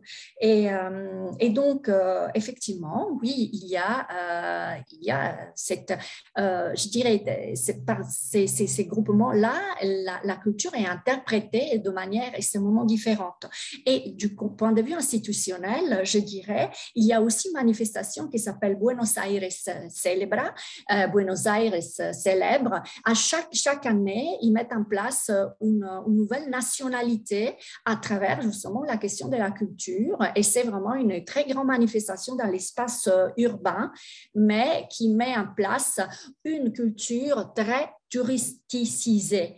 Voilà. Et après, les acteurs, ils peuvent s'approprier aussi cette culture du tourisme. Ils la détournent et ils essayent d'en tirer leur profit, effectivement. Enfin, leur profit, leurs intérêts, quoi. Oui, d'accord. Merci beaucoup. Messieurs, juste, alors je laisserai Cynthia intervenir. Je reviens juste sur ce que vous venez de mentionner, sur la réception, ces réceptions par les habitants. On a bien vu dans le cas de Buenos Aires qu'il y a effectivement des conflits, des stratégies de réappropriation des lieux, de détournement, etc. Est-ce que, Suzanne et Laurent, dans le cas de l'œuvre que vous avez étudiée, finalement, vous parlez de controverse, mais est-ce que cette controverse est limitée aux journaux d'art spécialisés ou est-ce qu'elle s'est vraiment déplacée dans l'espace public? Est-ce qu'il y a eu des mobilisations de la part des habitants du quartier? Est-ce qu'il y a eu peut-être même une dégradation de l'œuvre? Je ne sais pas. Qu'est-ce que vous avez pu remarquer? En fait, ces controverses-là à Montréal, c'est assez classique, ne sont pas démarrées par des revues d'art ou des revues culturelles, mais bien les journaux quotidiens. Puis bon, des trucs comme le Huffington Post, qui était quand même assez populaire au moment où il existait. Les critiques d'art, en général, sont du côté des experts. Donc, vous avez les journalistes généralistes qui vont essayer. Puis, quand je disais, elle est un peu fabriquée, cette controverse, c'est qu'on va vraiment... on démarre en disant ça coûtait très cher dans un quartier défavorisé. Ensuite, on va interroger, on va faire un petit vox pop tout près dans le quartier, mais minuscule vox pop là, qui s'arrête à 3 personnes et puis à partir de là, on va monter ça en épingle. Pour ce qui est de la dégradation de l'œuvre, je crois qu'il n'y en a pas eu, mais je vais laisser Laurent poursuivre là-dessus. Absolument pas. Il n'y a pas eu de manifestation de vandalisme là, ou d'attaque physique par rapport à cette œuvre. Bon, il faut dire aussi qu'elle est elle est quand même isolée dans un carrefour routier important. Mais Suzanne a absolument raison de dire qu'il y a presque une mécanique qui est suivie à chaque fois qu'une nouvelle œuvre d'art peut causer controverse. En fait, c'est généralement un média grand public qui la crée et c'est souvent pendant la réalisation de l'œuvre. Donc, on n'attend pas que l'œuvre soit complétée, qu'elle soit prête à être regardée par le public, interprétée, lue, appropriée par le public, mais c'est pendant qu'il y a des échafaudages qui manquent la moitié des éléments que la controverse se produit généralement. Ceci dit, il y a quand même il y a eu des cas de vandalisme à Montréal. En général, sur les œuvres qui sont fabriquées en cortène, en acier intempérique, il y a à peu près toujours des graffitis. Donc, il y a quelque chose de l'ordre de la forme là-dedans qui serait peut-être à étudier. Mais dans ce cas-ci, elle est gigantesque et hors de portée, en fait. Oui, c'est ça. Merci beaucoup. Je laisse Cynthia réagir. Cynthia, je te laisse la parole. Il faut allumer ton micro. Oui, merci beaucoup. Je ne vais pas prendre de temps, beaucoup trop de temps, mais j'ai une question pour chacune des interventions. Alors, la première concernant Montréal, vous utilisez le terme d'échelle métropolitaine en disant qu'en fin de compte, dans votre étude de cas, je dirais, il y a un conflit entre l'échelle métropolitaine et pratiquement le quartier. Donc, l'échelle métropolitaine, il est vrai, dans les études urbaines, ça fait référence à la politique de l'attractivité. Alors, la question que je pose, est-ce que c'est vous qui avez parlé de ce conflit d'échelle ou est-ce, en fin de compte, se retrouve-t-on dans les documents officiels? Est-ce que dans les documents officiels, on parle des publics ou est-ce vous qui parlez des publics? Voilà, c'était cette question. Et puis, une deuxième question, toujours dans le même sens, c'est qu'en fait, vous mettez en évidence ce conflit entre ces deux échelles, l'échelle du quartier et l'échelle métropolitaine. Mais en fin de compte, vous parlez à la fin, vous êtes allé très rapidement et peut-être on souhaiterait vous entendre plus longuement sur la question de la médiation culturelle, parce qu'on ne la connaît pas très, très bien. Alors, j'ai cru comprendre, mais c'est vous qui allez me dire si j'ai bien compris ou si c'est l'inverse, cette idée de médiation culturelle va dans le sens de la démocratisation de l'art public. Alors, peut-être nous expliquer ça, si vous pouviez, voilà, pour la première interrogation à la première intervention. Et ensuite, concernant Buenos Aires, j'ai bien apprécié, Barbara, quand vous utilisez le terme d'arène culturelle. Parce qu'en fait, ça vous permet de dire qu'il y a un espace où, en fin de compte, les différents acteurs interviennent, c'est-à-dire les autorités publiques, les chercheurs et les habitants. En d'autres termes, ce serait une expression pour dire que dans un espace donné, les dominants et les dominés interviennent, pour employer, je pense, une expression que vous avez utilisée. Alors, moi, j'aurais voulu savoir si le terme arène culturelle est fréquent, parce qu'on ne l'utilise pas, par exemple, dans ma discipline, mais est-ce que dans votre discipline, en anthropologie, c'est fréquent ou c'est vous qui l'avez construit? Et puis, peut-être les politiques, donc si je comprends bien, en fin de compte, la culture est instrumentalisée au profit du tourisme. Si vous pourriez un petit peu clarifier ça, peut-être. Voilà, merci beaucoup. Je vais me lancer, Suzanne, puis tu pourras compléter.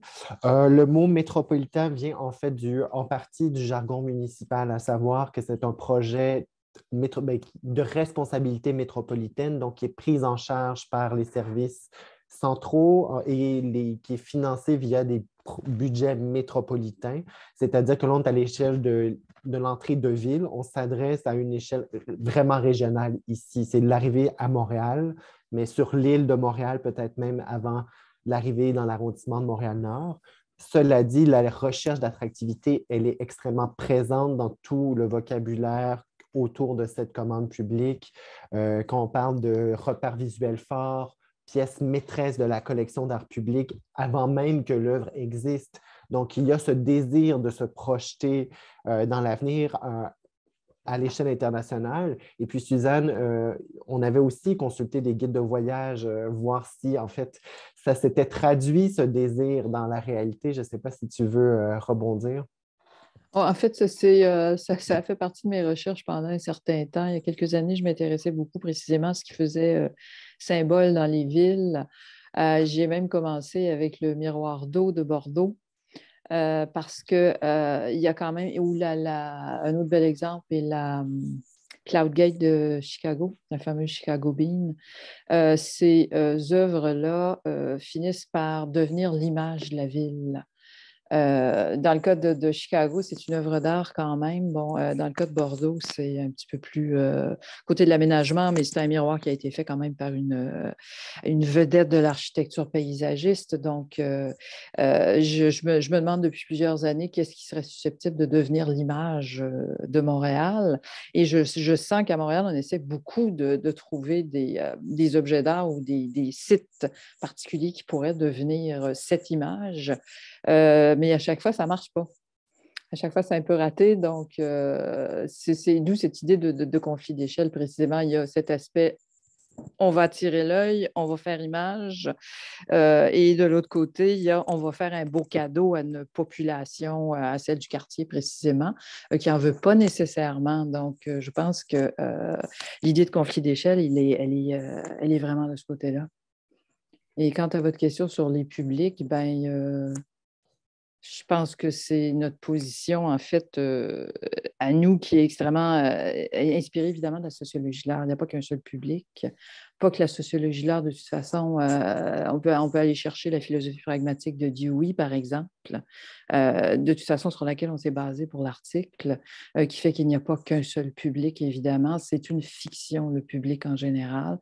Donc, d'où l'intérêt, évidemment, de l'étudier à travers de véritables traces.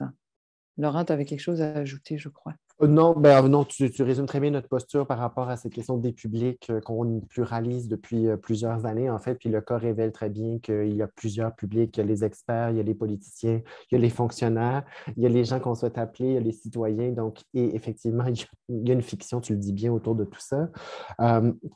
Par rapport à la médiation culturelle, pour faire un petit, pour prolonger la discussion, donc cette rencontre des publics avec l'œuvre, c'est souvent la prérogative des arrondissements de prendre en charge cette démarche.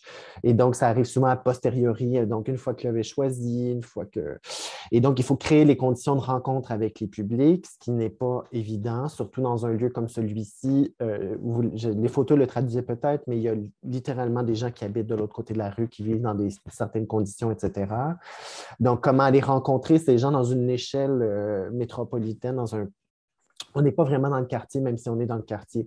Donc, en fait, l'arrondissement mène des démarches depuis plusieurs années. Ils ont beaucoup travaillé avec les écoles secondaires autour du programme de la vélocité. Donc, ils ont pris vraiment le programme d'art public, le programme que je vous ai présenté tantôt. Ils l'ont amené dans des classes d'une école secondaire. Ils ont demandé aux étudiants de jouer le jeu et d'imaginer des maquettes. Donc, c'est le genre de petits gestes à petite échelle dont on n'entend malheureusement jamais parler, qui se produit à l'échelle encore vraiment micro de l'arrondissement. Et donc, l'outil que je vous présente aujourd'hui, c'est le dernier, en fait, et c'est peut-être l'outil le plus formel. Donc, un dépliant tiré à 10 000 exemplaires, qui est sur Internet, qui va être distribué à tous les citoyens de l'arrondissement. Il y a ce désir d'en faire un beau document qui voyage, qui va sortir de l'arrondissement pour faire venir les gens aussi. Donc, encore une fois, c'est peut-être ce double désir de parler aux citoyens de l'arrondissement, de les rendre fiers de l'art qui est présent sur leur territoire, mais tout en espérant créer un dialogue avec les autres citoyens de l'île. Merci. Barbara, vous voulez réagir? Oui, alors merci pour ces questions. Alors tout d'abord, la notion d'arène culturelle, effectivement, c'est une notion que j'ai mis en avant, mais la notion d'arène est beaucoup utilisée par les anthropologues. Donc, la notion d'arène est beaucoup utilisée par Jean-Pierre Olivier Desardans et effectivement, il entend cette idée justement d'un jeu entre les acteurs différents dans des contextes qu'il faut toujours complexifier dans le sens justement de ne pas tout simplement les mettre dans l'idée de conflit, mais aussi dans l'idée de collaboration aux alentours d'un jeu partagé. Alors, ce qui est intéressant, c'est qu'il y a un autre anthropologue qui s'appelle Laurent Dartigue, a mis en avant dans ses travaux le fait qu'effectivement la notion d'arène était très rarement spatialisée. Et en partant de aussi de cette critique, je me suis dit effectivement, ça serait vraiment intéressant de la creuser avec l'idée d'arène culturelle. Aussi, on peut dire qu'il il y a déjà la notion d'arène dans l'idée d'arène patrimoniale qui est également déjà utilisée par des anthropologues. Je pense à Givre et Roth qui ont mis en avant justement cette idée d'arène patrimoniale. Mais c'est vrai qu'arène culturelle, voilà, je ne l'avais pas encore vue. Mais bien sûr, la notion d'arène est très utilisée en anthropologie. Concernant la deuxième question sur le culture et tourisme, alors effectivement, n'étant pas du tout spécialiste d'anthropologie du tourisme, en tout cas du tourisme, et j'ai un peu tourné autour du pot quelque part, mais là, quelque part, et quand j'ai vu qu'aussi dans le Galpone, il y a cette volonté de mettre en place un marché touristique dans ces quartiers stigmatisés, et voilà, là, je me suis dit, là on ne peut plus tourner autour du pot, c'est une évidence. À Buenos Aires, la culture et le tourisme sont très fortement liés, notamment dans les deux quartiers, dans les deux premiers quartiers, San Telmo et La Boca. Et c'est vraiment un fait historique. Notamment, on peut penser notamment à l'idée du tango, voilà, qui est hyper saoulante, si je peux me permettre, parce que ça revient de partout. Et donc, c'est la musique, le tango, la danse et cette culture extrêmement de vitrine, cette culture extrêmement figée et beaucoup utilisée par les différents acteurs. Bon, après, il y en a qui la détournent, mais en tout cas, oui, il y a un lien très, très fort entre les cultures et le tourisme. Merci beaucoup, Barbara. Je profite de ce que vous venez de dire pour parler d'une expression que je crois que vous avez utilisée tous les trois. Vous avez parlé d'expérience urbaine. Et si je comprends bien, si j'ai bien compris, donc la culture finalement ne ferait pas partie de l'expérience urbaine à Montréal, d'après ce que disait Suzanne. La culture n'est pas un élément qui va permettre à l'habitant d'expérimenter vraiment la ville. On laisse ça à d'autres éléments. Et ça me fait également réfléchir sur la pandémie, la pandémie, plus précisément sur les épisodes de confinement qu'on a vécu et qui ont marqué également, évidemment, la vie des habitants de Montréal et de Buenos Aires. Alors, bon, je ne sais pas si vous avez des éléments là-dessus, mais je me demandais que devient l'art public, l'art dans la rue, que devient la culture dans la rue, dans ces moments où finalement l'accès à la ville, l'accès à la rue, l'accès à l'espace public n'est plus permis, n'est plus autorisé. Et dans ce cas-là, je me demandais si vous aviez intégré l'étude du numérique. Est-ce que dans vos études, là, ces 2 dernières années, vous avez envisagé d'analyser les dynamiques culturelles également sous l'angle du numérique? Voilà, je vous laisse répondre. Je ne sais pas si j'ai été claire. Tu me laisses répondre, Laurent? Je pense que j'ai ce qu'il faut pour répondre à cette question du numérique. En fait, pour l'expérience culturelle, je ne crois pas qu'on ait dit qu'il n'y avait pas d'expérience culturelle possible à Montréal. Je pense qu'il y a un grave défaut à Montréal à travers toutes ces politiques culturelles, c'est qu'on ne fait jamais valoir ce que Montréal est réellement. Montréal est une ville de culture où il y a énormément de théâtre, d'art public, de galeries, de musées. Je pense qu'on n'a pas besoin c'est que les administrations municipales, Laurent le disait, ont voulu mettre Montréal sur la carte ou en faire une véritable métropole culturelle au même titre que Bilbao, par exemple, en faisant valoir des choses qui ne sont pas de Montréal. C'est-à-dire en plaquant des choses, alors que Montréal n'a pas besoin de ça. Montréal est une ville qui est très appréciée pour sa culture précisément, mais on n'a pas besoin de la fabriquer, elle est là. Donc, je pense qu'il y a une nuance importante à faire de ce côté-là. Et pour ce qui est du numérique, je vous dirais que l'art public est peut-être quelque chose qu'on peut aller voir en temps de pandémie, précisément parce que c'est beaucoup à l'extérieur, dehors. Et donc, ça permet quand même de se promener, de changer de place, de prendre l'air.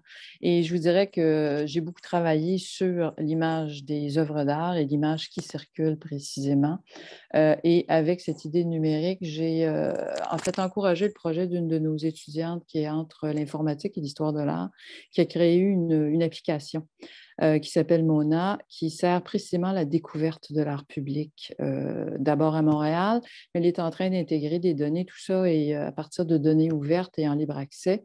Donc, elle est en train d'intégrer des œuvres d'art d'un peu partout au Québec. En temps de pandémie, ça a été un objet très apprécié parce qu'avec votre simple téléphone portable, il y a des cartes, il y a des itinéraires, donc vous pouvez aller voir des œuvres et c'est une sorte de chasse au trésor, si vous voulez. On est invité à photographier les œuvres. Donc, il y a des choses qui se développent précisément avec le numérique autour de l'art public qui sont très utiles en temps de pandémie. Si je peux compléter sur la question d'expérience culturelle, j'ai travaillé entre autres sur le tam-tam et le pique-nique électronique qui sont, parlons du tam-tam, et dans mes travaux, j'ai abondamment cité Cynthia Gora-Gobin, donc c'est un plaisir de vous retrouver dans ce contexte-ci. Mais donc, où le tam-tam, pour les gens qui sont venus à Montréal, c'est un rassemblement spontané qui se passe au pied du Mont-Royal. 3-4 000 personnes depuis 30 ans qui se rassemblent autour d'un monument à un père de la Confédération canadienne pour danser, faire de la musique, se rencontrer entre amis, socialiser, avoir des interactions de sociabilité publique. Et c'est un événement qui, je ne referai pas l'histoire de cet événement, mais qui existe parce que les citoyens se sont mobilisés pour le garder en vie. Donc, il y a quand même, à travers l'histoire de Montréal, je pense, des éléments de participation citoyenne qui ont fait en sorte de garder vivante cette culture organique produite par les citoyens. Puis, on expérimente le tam-tam aujourd'hui, certainement pas comme il y a 40 ans, mais il existe encore cet événement et il fait la fierté des Montréalais. Sur la question de la pandémie, les subventionnaires ont été très généreux dès le début de la pandémie pour soutenir les projets dans l'espace public, autant en art vivant qu'en art visuel. Une des tendances lourdes, ça a été, et qu'on peut voir, c'est que les chambres de commerce locales, donc les marchands qui se réunissent et qui veulent animer leur rue sont très intéressés par ces installations créatives, par tous ces moyens différents, espère-t-on, au singulier, d'attirer des clientèles. Donc, bref, je suis un peu vigilant et je garde un œil sur ces installations temporaires qui, parfois, ont des visées nobles ou du moins un peu... il y a un revers à toutes ces manifestations. En tout cas, je suis un peu, pas méfiant, là, mais je suis toujours un peu vigilant qu'on utilise l'art pour faire venir les gens dans un quartier commercial. Là. Voilà. Oui, bien sûr. Barbara, vous vouliez répondre? Oui, très, très brièvement, parce qu'en effet, moi, c'est vrai que depuis qu'il y a la pandémie, là, du coup, il y a eu vraiment une interruption du terrain. Mais encore, bien sûr, beaucoup de relations avec mes collègues argentins. Toutefois, je n'ai pas continué un terrain du point de vue dématérialisé. C'est sans doute une erreur. J'ai essayé effectivement de le faire ces derniers jours pour regarder un peu. J'ai posé pas mal de questions aussi à des interlocuteurs pour savoir comment les choses avançaient. J'ai pu constater notamment que l'association de Piedra Buena a continué à faire énormément d'activités et à continuer justement cette mise en place d'actions solidaires pendant la pandémie. J'avais pu déjà voir qu'ils étaient très actifs sur Facebook, notamment avec des prises de parole d'habitants masqués, donc voilà, dans lesquels ils avaient le masque, mais dans lesquels ils parlaient de leur expérience, etc. Donc, ils avaient une présence dans les numériques, surtout à travers la vidéo. Et voilà, et pour le moment, j'en suis là, mais c'est vrai que la question du terrain anthropologique, du point de vue justement de cet déplacement sur les réseaux du terrain est absolument indispensable. D'ailleurs, il y a beaucoup d'anthropologues qui ont déjà écrit sur ça. Je ne fais pas partie de ces anthropologues-là, pas encore. Merci, Barbara. Cynthia, est-ce que tu avais d'autres questions à poser? Et Cynthia, j'en profite pour te dire que je ne savais pas que tu travaillais sur le tam-tam ou que tu avais écrit là-dessus. Non, non, non, sur le vivre ensemble, en fait, sur les espaces publics comme lieu du vivre ensemble. Voilà. D'accord. Je ne peux pas lui prêter. Oui, merci là pour la précision, Laurent, parce que effectivement, là, je ne suis pas spécialiste du tam-tam, mais enfin, pour en revenir un peu à vos deux présentations, là, on va un petit peu dépasser le cadre je dirais, de la recherche à proprement parler et peut-être imaginer un peu notre contribution, enfin voilà, votre contribution au débat public. C'est-à-dire que sur la base de vos recherches, comment vous formuleriez-vous une suggestion aux acteurs publics? C'est-à-dire qu'en fin de compte, si je comprends bien, les différentes actions culturelles sont menées par les autorités publiques, mais au niveau local, c'est-à-dire, Laurent, vous faisiez bien la distinction entre l'échelle métropolitaine et puis l'arrondissement. Et c'est pareil pour Buenos Aires. Si j'ai bien compris, les différentes initiatives proviennent des acteurs publics locaux. Alors, si vous devez maintenant que, d'une certaine manière, vous rendez compte de ce conflit d'intérêts, je ne sais pas si c'est le terme d'intérêt, de représentation entre, d'une part, la politique urbaine et d'autre part, sa réception, quelles seraient vos formulations, je dirais, comment contribuer au débat public? Comment vous pourriez intervenir dans le débat public? Voilà, c'est un peu une question de curiosité parce que, en fin de compte, avec Diana, nous en avons discuté. Mais là, c'est pour, voilà, si vous pouviez un petit peu prendre distance par rapport à la recherche et puis imaginer la contribution au débat public. Voilà, merci. Oui, merci Cynthia. Je trouve que c'est une très bonne question, en effet, que tout chercheur doit se poser à un moment donné, oui. Je vous laisse répondre à cette question très difficile. Je vais me lancer puisque j'ai longtemps eu une pratique en art public, en fait, comme professionnel, comme chargé de projet, comme planificateur urbain.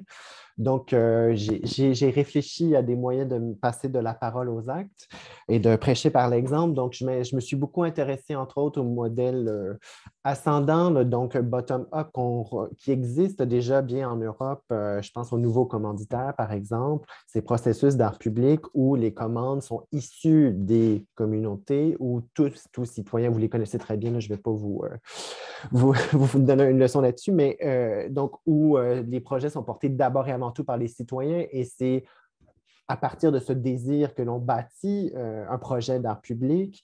Donc, ce type de projet-là n'existe pas ici, ce type de financement de projets qui sont portés par la communauté. Donc, je le répète aussi souvent que je peux, que je pense qu'il est possible d'amener les citoyens à vouloir l'art public dans leur quartier et à défendre l'intégration d'une œuvre dans leur milieu de vie.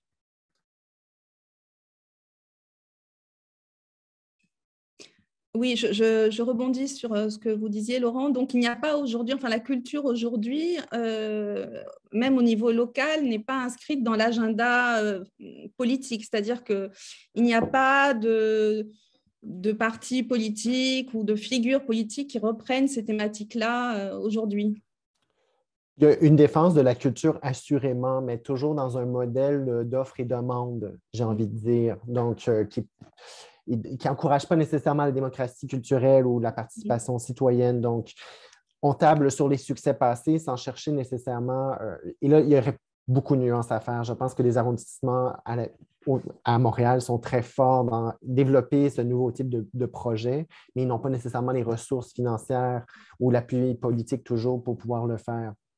Mais ça serait beaucoup à nuancer. Il y a un appétit assurément pour la culture chez les Montréalais. Ce qui manque peut-être, c'est cette idée de comment passer du top-down au bottom-up, en fait. Et pourtant, Projet Montréal, qui dirige Montréal et plusieurs arrondissements en ce moment, est tout à fait dans cette logique de budget participatif ou de mobilisation citoyenne. Mais la culture ne fait pas partie de ces discussions précises sur le budget participatif, par exemple, du moins en art public. Oui. En culture en général, il y a un problème, je pense, qui est là depuis fort longtemps. C'est une espèce de fonctionnalisation de la culture, si on parle à l'échelle municipale. C'est-à-dire qu'au lieu de discuter avec les experts, les artistes d'abord, et puis nous, éventuellement, ce sont les fonctionnaires qui décident ce qui est bon et ce qui n'est pas bon pour la municipalité, ce qui est un peu étonnant. Et je vous dirais qu'en termes politiques, on vit dans une province où actuellement la culture est particulièrement secondarisée. On ne lancera pas un débat là-dessus, mais le gouvernement actuel au Québec, la culture ne l'intéresse pas. Quoi qu'on en dise et quoi qu'on veuille faire paraître, c'est clair. Oui, c'est intéressant ce que vous dites sur la démocratie participative parce qu'en France, c'est un peu différent. Dans les conseils de quartier, il y a depuis déjà de nombreuses années des commissions culture. Et donc, les habitants volontaires pour le faire, bien évidemment, s'engagent dans ces conseils, dans ces commissions culture de conseils de quartier et dialoguent avec les artistes. Donc, ce n'est pas le cas à Montréal, ni au Canada en général, j'imagine. Je ne pense pas qu'on peut généraliser pour le Canada parce que vous savez que c'est vaste et puis assez divers, pour ne pas dire disparate. Mais ce dialogue-là manque. De toute façon, j'ai quand même travaillé en France, en particulier avec des organismes comme Bruit du Frigo, qui est à Bordeaux, qui finit par collaborer avec la ville pour précisément essayer d'intégrer l'art, de faire connaître certaines choses aux citoyens, puis de l'intégrer dans les quartiers. Mais c'est des choses qui ne sont pas nécessairement privilégiées à Montréal, pas à l'heure actuelle. D'accord. Et Barbara, je vous laisse répondre. Alors, moi, la question, effectivement, est très, très importante, très intéressante, parce qu'elle pose la question de l'engagement du chercheur. Comment le chercheur va intervenir de quel côté le chercheur va se mettre dans ces arènes. Et en ce qui me concerne, depuis que je suis revenue en France, c'est vrai que je me suis posé cette question-là de l'engagement et je me suis demandé comment on peut faire, par exemple, du terrain dans des quartiers défavorisés. Et c'est pour ça, d'ailleurs, que je reviens sur la fondation de cette association à Haute-Pierre, qui est une association transdisciplinaire, c'est-à-dire une association qui fédère des urbanistes, des sociologues, anthropologues et architectes et des artistes sur la question justement de comment permettre un changement d'image de certains quartiers. Donc pour moi, qu'est-ce qu'il faut dire et comment il faut prendre position, c'est effectivement à travers la question de ce que le chercheur veut mettre en avant. À Buenos Aires, on dit que queremos visibilizar avec mes collègues, c'est-à-dire qu'est-ce que nous voulons mettre en lumière. Et l'idée, c'est vraiment de montrer que dans ces quartiers stigmatisés, il y a aussi des aspects qui échappent aux médias, qui échappent parfois peut-être aussi à une sociologie de la galère, et de mettre en avant aussi des aspects plus complexes, voire des aspects justement d'empowerment des habitants. Et je pense que c'est un peu ça l'idée justement de choisir son camp. Et dans mon HDR notamment, je déconstruis cet engagement et je cherche justement de ne pas non plus en faire une question de militance, mais de le déconstruire du point de vue justement du chercheur, de la chercheuse. Et pour moi, c'est une question vraiment cruciale qui traverse tous mes terrains et sur laquelle, justement, comme disait Diana, tout chercheur devrait se confronter. Merci beaucoup, Barbara. Est-ce que Cynthia a d'autres questions ou est-ce que vous avez vous-même des questions à vous poser les uns les autres? Parce qu'il nous reste encore quelques minutes. J'avais une question pour Barbara. À la lecture de votre texte, en fait, question de méthodologie. Il est question, en fait, c'est très bref, à une seule reprise de recherche-création. Et là, vous donnez une référence à Nathalie Blanc. J'ai malheureusement pas lu ce texte de Nathalie. Mais c'est ça, en fait, je voulais en savoir un peu plus ce que vous appelez recherche-création, parce que, bon, on voit apparaître le mot workshop. Il y a des échanges, manifestement, il y a des entretiens, mais la création, elle intervient où? Puis évidemment, je me place d'une position là, canadienne ici, parce que je pense que la définition de recherche-création n'est pas la même d'une entité géographique à l'autre. Donc, j'aimerais vous entendre un peu là-dessus. Grande question. Comment la résoudre en tant qu'anthropologue, effectivement, j'ai essayé vraiment d'impliquer lors de ces workshops toujours des artistes et des personnes qui pouvaient justement m'aider à mettre en place ce que j'appelle les performances artistiques. Alors, en gros, pour le faire court, et après une analyse de l'urbain et du social, nous coproduisons pendant les workshops avec les acteurs différents, associatifs ou des individus qui sont intéressés à la démarche, des performances que nous allons filmer et qui vont symboliser un changement urbain souhaité par les habitants. Et c'est un peu cette idée de recherche-création qui est devenue un peu à la mode en France les dernières peut-être 5-6 années que j'ai pris comme mot. J'avoue que je suis assez, enfin, disons, la chose n'est pas encore vraiment très explorée de mon côté. Voilà, et je suis preneuse d'autres approches parce que je sais notamment qu'à Montréal, ces questions-là, enfin, en tout cas au Canada, ces questions-là, c'est les questions participatives et par l'art, etc., elles sont menées de manière beaucoup plus, disons, historiquement plus loin qu'en France. Donc, je suis preneuse de toute référence canadienne à ce propos. Parce que c'est vrai que j'ai quelques références, mais elles sont quand même assez maigres. Suzanne, sur la recherche-création au Canada, vous voulez ajouter quelque chose? En fait, Barbara a raison que c'est quelque chose qui est travaillé depuis quand même fort longtemps, mais il y a un effet de mode ici aussi quand même actuellement du côté des subventionneurs en particulier. Et je pense qu'il y a une espèce de volonté, là, tout le monde veut se mettre à la recherche-création. C'est quelque chose qui m'interroge depuis plusieurs années. Moi, je fais partie d'un réseau Hexagram qui met en avant la recherche-création, particulièrement du côté numérique. Je dirais qu'il n'y a pas de réponse claire, même si on y travaille depuis plusieurs années à cette question. Par contre, on pourra échanger, si vous voulez, Barbara, je pourrais vous donner quelques sites web du côté d'Hexagram qui peuvent être, quelques pages web qui peuvent être intéressantes quand même pour, je dirais, poursuivre la réflexion parce qu'on ne va pas répondre à cette question. Ouais. D'accord, avec plaisir. Merci beaucoup. Merci. Est-ce que vous avez encore d'autres remarques? Je crois qu'il n'y a pas de questions du public. Laurent, Cynthia, c'est bon pour vous? Bon, alors je vais laisser la parole. Alors, je vous remercie beaucoup, Suzanne, Laurent, Barbara, Cynthia, pour cette séance. Merci. Et je crois que Hélène Arter nous a rejoints et Paul-Henri Giraud, donc je vais leur laisser la parole. Merci. Merci beaucoup, Diana. Merci pour ces interventions qui étaient tout à fait passionnantes et qui nous ont bien permis de faire dialoguer des espaces, hein, comme c'est l'objectif de notre séminaire. Je vous invite, on l'a dit pendant la séance, mais à aller consulter le numéro de la revue IDEAS qui était consacré à cette question.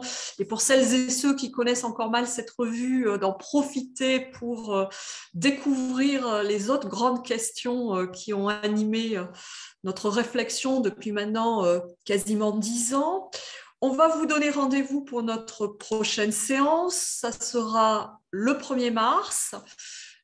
Très certainement en hybride si la situation sanitaire le permet, c'est-à-dire à la fois par Zoom pour celles et ceux qui ne pourraient pas se rendre au séminaire, à Condorcet Pour celles et ceux qui le pourront, vous voyez que dans le chat apparaît en simultané les informations. Donc, nous serons de 17h à 19h. Une thématique, moderniser la nation, race et citoyenneté dans les Amériques. C'est une question intéressante en soi, mais vous le voyez, qui s'articule aussi à la question de concours de l'agrégation externe d'espagnol. C'est une séance qui sera coordonnée par Yves Saint-Jour, avec un discutant que vous connaissez, qui est Jean-Baptiste Thomas, très actif dans le séminaire. Et nous aurons 2 intervenants qui dialogueront sur cette question avant que le débat soit ouvert à l'ensemble du séminaire. Notre collègue Emmanuel Sinardet de l'Université Paris-Nanterre et Papa Ndiaye, Sciences Po, mais qui est aussi dans des responsabilités très opérationnelles et donc qui lui permet d'avoir le double regard autour de ces questions entre la théorie et la pratique. Donc, je vais vous remercier très chaleureusement. Certains d'entre vous savent que l'histoire urbaine fait partie de mon ADN, puisque c'est mon sujet de thèse et d'HDR, donc j'ai été particulièrement contente d'entendre, d'avoir l'occasion d'avoir d'éminentes spécialistes, Cynthia, Diana, Barbara, Laurence, Suzanne, et je vous invite à poursuivre la conversation en lisant, en nous retrouvant. Peut-être si Paul-Henri, tu souhaites dire quelque chose, pas plus, pas moins, pas de remords. Non, simplement que j'ai beaucoup apprécié cette séance et donc je trouve que ça marche bien comme formule de pouvoir mettre en avant quelques mois après une publication et ainsi ça donne aussi envie, je pense, aux auditeurs d'aller en savoir plus en consultant la revue. Et donc, pour compléter sur cette idée, l'une des prochaines séances sera dans la logique de cette synergie avec une séance dédiée à la jeune recherche et notamment à la publication dans la collection des Amériques. Donc, vous voyez, on est dans cette idée que ce ne sont pas des actions isolées de l'Institut des Amériques, mais qu'elles se répandent et ce ne sont pas des opérations isolées, mais avec une réflexion qui s'inscrit dans la durée. Donc, j'espère qu'on vous a convaincus. En tout cas, les interventions étaient tout à fait passionnantes et nous nous retrouvons dans un mois, je l'espère, en partie en interaction à Condorcet. Merci à toutes et à tous. Très bonne soirée pour ceux qui sont sur le fuseau horaire parisien. Très bon après-midi pour les autres. Merci beaucoup. Au revoir. Merci. Au revoir.